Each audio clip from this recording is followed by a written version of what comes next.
Welcome. Today we're talking about a condition that afflicts millions and robs them of their eyesight, and that is macular degeneration.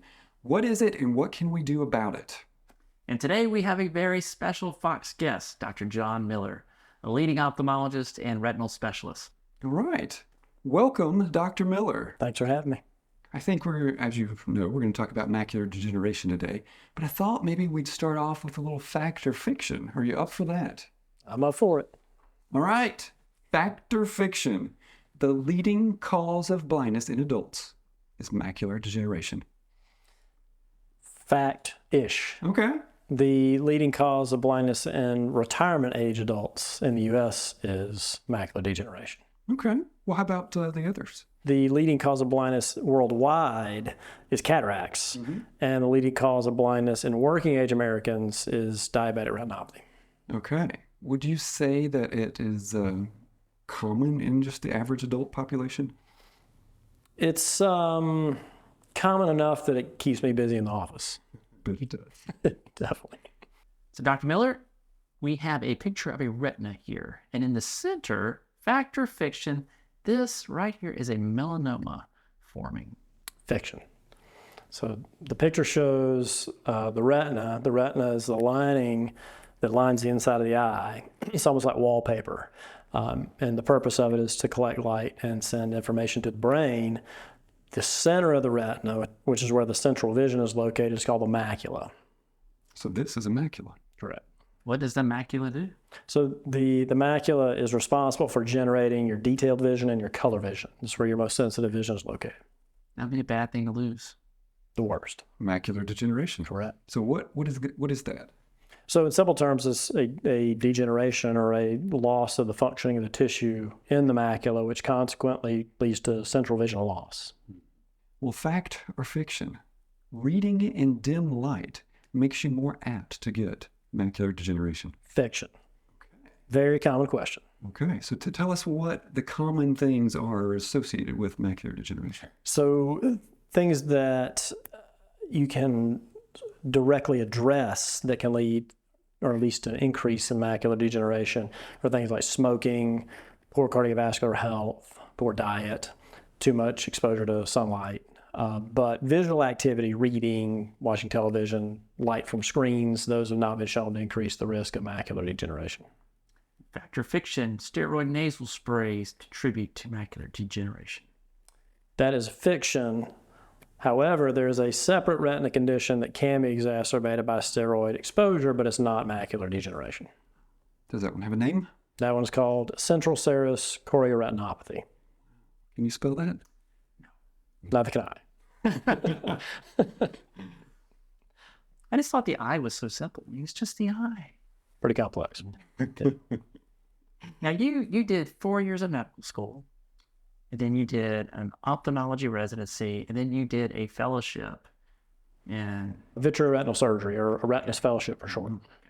And this was at the University of Miami, and I'm going to get to Bascom Palmer. Correct. Okay. Bascom Palmer Eye Institute. Yeah. I think that's supposed to be a pretty good school, right?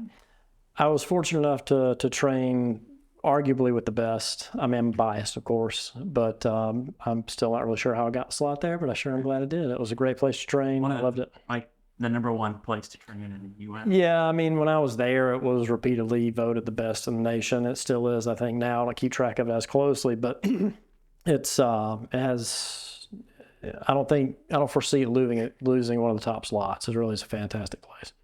So I did have some questions, especially for our viewing audience.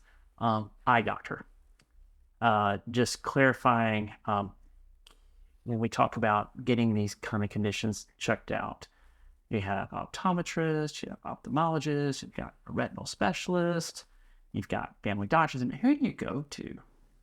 Short answer, for screening for things that are very common like macular degeneration and diabetic retinopathy and those sorts of things, I would argue these days, especially with modern technology, just getting into a physician's office that has the capabilities and some experience looking at the back of the eye is a good starting point. It's true that there are different levels of expertise and training and such, but for the purposes of initiation of detecting common problems, even say the general physician, a family physician's office that has an imaging technology that allows you looking at the back of the eye may be sufficient. I know that I've kind of don't have a lot of confidence in my ophthalmoscope skills. I think I'd probably say that Too much, like every day.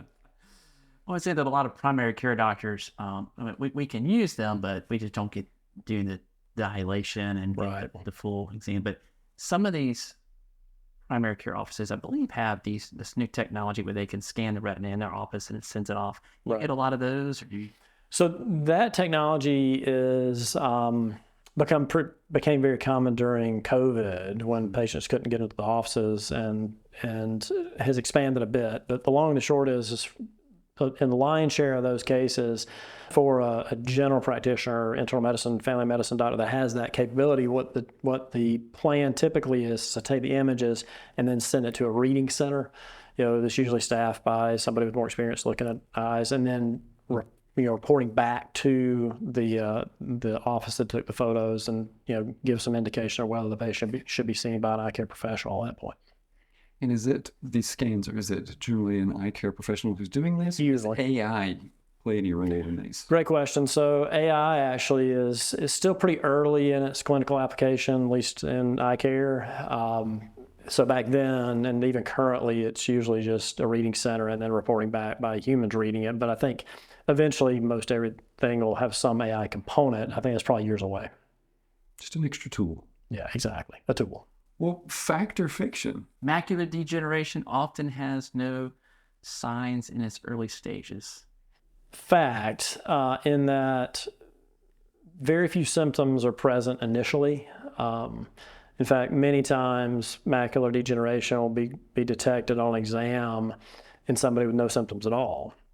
To expand further, the lion's share of patients that have been diagnosed with macular degeneration actually don't develop visual symptoms either. Now, signs, if you're talking signs versus symptoms, in order to be diagnosed with macular degeneration, there had to be some form of clinical signs present, usually pigmentation changes underneath the retina or little yellow spots called drusen, but many times those will have no symptoms. So back to symptoms then. Fact or fiction? Problems reading is common in people who have macular degeneration. Fact. One of the most common complaints in dry macular degeneration especially, but also in the wet form, is difficulty reading, either seeing the letters clearly or needing more light to be able to see the letters. Wet versus dry, how important is it to me as a potential patient versus you, a retina specialist? If I have macular degeneration, do I know the difference unless you tell me? You won't necessarily know. It's true that when wet macular degeneration develops, which is a form that's heralded by swelling and bleeding within the macula, typically that'll cause a sudden drop in the vision, new distortion, or new blank spots in the vision. Some forms of it develop more slowly, so the symptoms can creep up on patients. Fact or fiction? Peripheral vision loss is common with macular degeneration. Fiction. So that goes back to the anatomy of macular degeneration. Remember that the macula is the center of the retina, and it's unlikely to cause any peripheral vision loss. So if somebody comes to you and says, I'm having peripheral vision loss, then what are you thinking instead?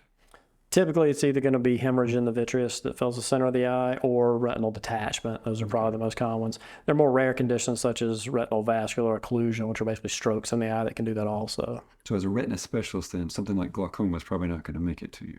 Well, I see patients that have glaucoma, but I'm not as the cause of their problem. Correct. Yeah. Bonus question time. Bonus question. What is the insertion of the tibialis anterior? Pass.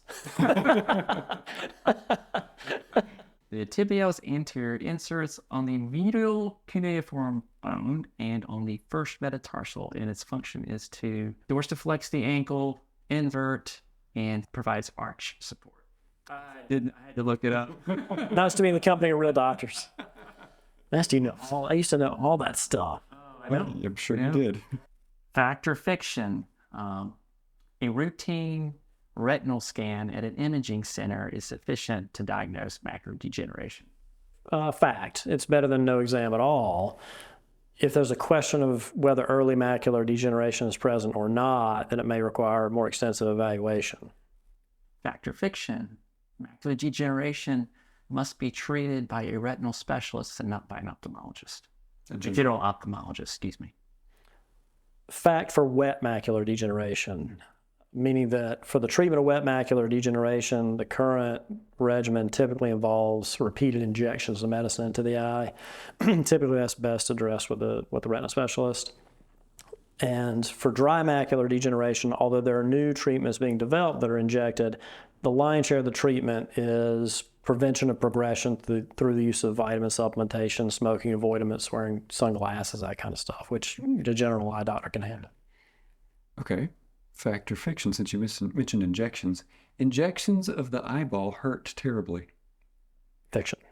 Yeah, really, really. Tell us about that. So the most common procedure in the office, in a retina specialist office today, is intraocular injection. Macular degeneration, diabetic retinopathy, several other conditions require that. Consequently, we've developed fairly good techniques to make it as comfortable as possible. And for a patient's first injection, usually the most common comment I hear is, all I felt was a little bit of pressure. It wasn't as bad as I thought it was going to be. That's good to hear. Yeah, I have no intention of hurting patients. I'm here to help, not to cause pain. Exactly. So fact or fiction, eating carrots and kale can cure macular degeneration? Fiction, however, that's not to say there's no role with nutrition. So a well-balanced diet with green leafy vegetables, colored vegetables, occasional fish, those can be helpful in risk reduction, but they don't cure macular degeneration. How much would something like that or the AREDS that people take help with that? Is it something that slows it down or gives it a little boost, or what's the role in that? So the role is to slow down the progression of dry macular degeneration and to hopefully decrease the risk of the wet developing, and both play a role. So with AREDS to vitamin supplementation, there's a significant reduction of risk, as is with the proper diet. So people should not underestimate it. No, definitely not. So wet versus dry, my understanding is that wet is much more aggressive. You have more chance of acute vision loss. Are those equally common? Is one more common than the other? Or is... Great question. So roughly 10% of all macular degeneration patients will develop the wet form. So the majority have just dry. And I say just dry simply because it's, as you mentioned, it's not as aggressive and typically doesn't cause as severe vision loss, although it can. Whereas the wet type routinely, especially if it's untreated, will cause central vision loss almost entirely. Does wet macular degeneration always start from the dry? Correct. So that's a very great question, actually. So a common misconception is one or the other. In reality, in order to develop the wet, you have to have the dry first. And so the wet forms on top of the dry. So if you have wet, you actually have dry in the background also. What specifically do the injections that you do? Like, how do they help? So for the injections for the wet macular degeneration, the intent is to prevent additional bleeding and swelling by controlling the underlying bad blood vessels that grow. So essentially what happens with wet macular degeneration is the eye grows blood vessels that should not be there. And the purpose of the injections is simply to stop further growth of the bad blood vessels and to make them sort of turn into scar tissue or to stop leaking and bleeding. You don't typically think about additional blood vessels as being good, but I guess in the eye, it is not. Almost always bad. Macular degeneration, fact or fiction, will always lead to blindness if untreated. Fiction for dry macular degeneration, back to the risk that you carry for macular degeneration of the different types. The majority of people with dry macular degeneration don't have severe vision loss, although some do.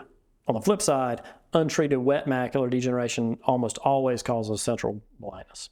So definitely treat it. Yeah. In a healthy population, how often would you say they should be screened with a retina exam? So I think a general eye exam to check for other things such as cataract, glaucoma, and maybe some other conditions that can go along with, with retina problems.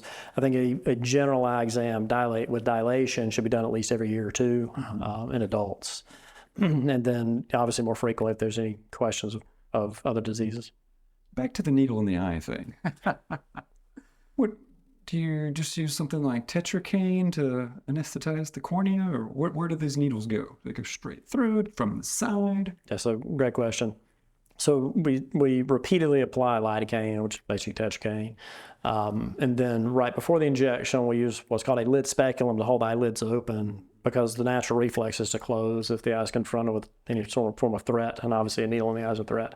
And so that lid speculum will keep the eye from blinking at the time of the injection. The injection goes through the sclera, which is the white part, but it's a very specific zone in the sclera. You can't just put it in any part. There's a zone about 1.5 millimeters wide through which it's safe to give an injection. And so, essentially our job is to make sure that we get it in comfortably, but also in the right spot. I'm 50 or 60. I'm starting to have some blurry vision. Is that bad news? Not necessarily.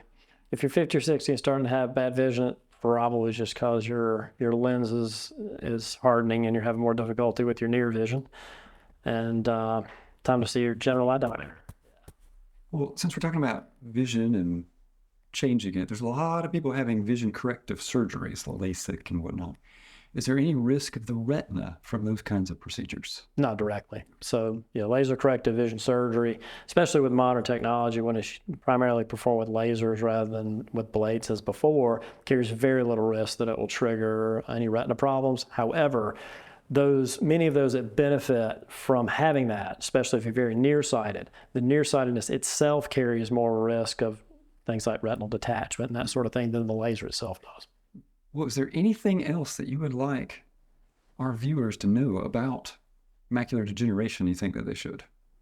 I would say any vision changes that are happening rapidly, get that looked at. And then even if your vision's okay, have your eyes dilated periodically. Thank you for joining us today. You are our first Fox guest.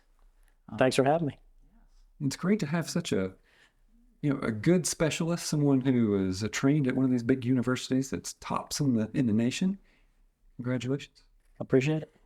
Just sad he wouldn't get into our Fox costume. Not this time. Hey, we've got the mask ready to go, and he just won't put it on. I draw the line at masks.